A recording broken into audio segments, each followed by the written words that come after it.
mamuka sei tadzoka panapa paTrenza Play. Ndine update yandinayo apa ndiri mubishi kuti ndinge ndichigadzirisa sezvamuri kuona pamascreen enyu kuti vamwe mukaposta mareels enyu mavideos enyu anga asiri kunyatsokurakidza zvakanaka. Saka so far that is what I have fixed.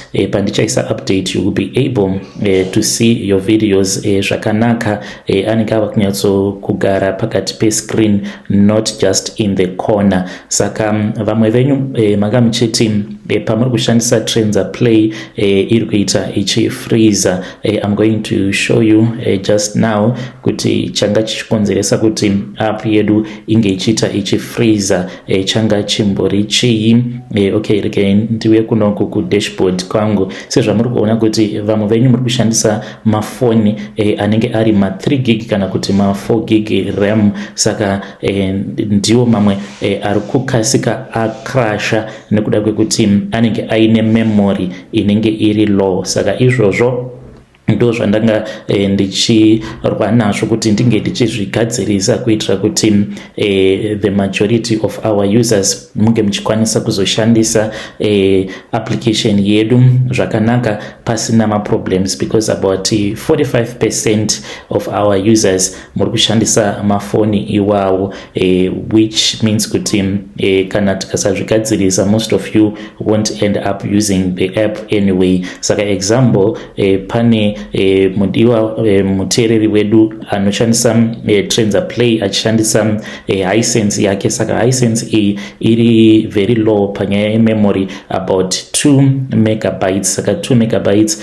dzinokasika dzakrasha mavideos paanenge achiloada in the background. So that is what I have been busy sorting out kuti tione kuti tingazvigadzirisa sei. Then imwe update zvekare panyaya yemonetization yandainge ndichigadzirisa zvose zvatova ready. We are going to test that one out. Make sure kuti munoonawo maadverts kuitira kuti tikwanise kuzosupporta ma-content creators tichikudza platform yedu. Saka izvonozvi tava nemastars edu kuno kuti tinenge tichimati macoin, which means unokwanisa kutengera content creator waunofarira macoins.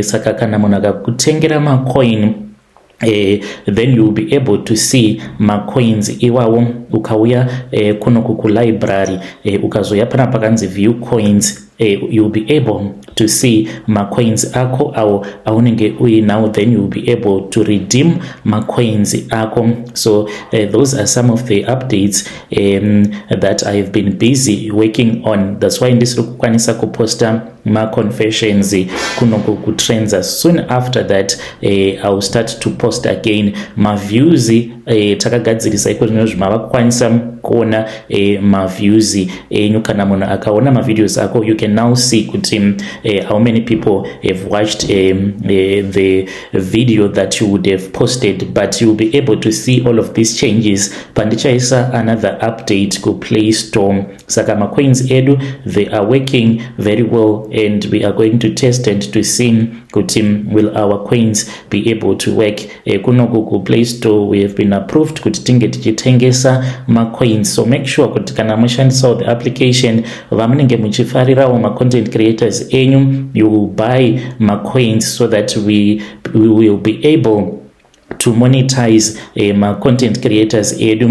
Sezvo tisati tava nemari sezvakaita vana YouTube, tinenge tichitodependa on you as users kuti munge muchitotibatsira kumonetiza mamwe ma-content creators nekuvatengerawo ma-stars sezvamunongoita kuFacebook nekunana TikTok, so that we can be able to grow this platform of ours. So I'm busy fixing that. That's why ndanga ndisiri kukwanisa kuposta ma-confessions, because ndinoita zvose panguva imwe chete kuti pa YouTube ndiri kuposta apa ndiri kugadzira application yacho ndichigadzirisa apo panenge pachinetsa, so zvinotora nguva. So please keep on using that application.